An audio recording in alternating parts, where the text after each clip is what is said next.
এখন gardens by the ওয়েতে এসছি, পুরোটা ঘুরে দেখব। বেশ বড়, চারপাশটা যতটা এসছি খুবই ভালো লেগেছে। আগে আরো ভালো লাগবে, সবটা শেয়ার করব। চারপাশটা খুব গ্রিনারি, সমুদ্রের একটা সাইডে এগুলোকে বানিয়েছে।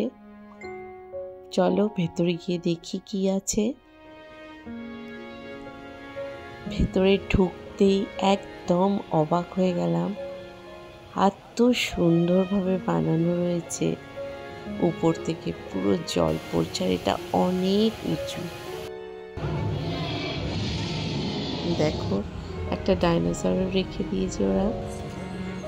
ভেতরটা কিন্তু খুব সুন্দর ফিল আসছে।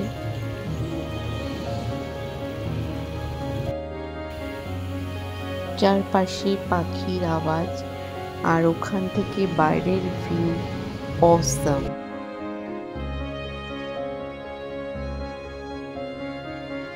জায়গায় জায়গায় কৃত্রিমভাবে মিস্ট বানিয়ে রেখেছে, ধোয়া ধোয়া হয়ে যাচ্ছে। পাখির আওয়াজ আসছে, সুন্দর জল পড়ার আওয়াজ আসছে। সব মিলিয়ে ভেতরের পরিবেশটা একটা অদ্ভুত।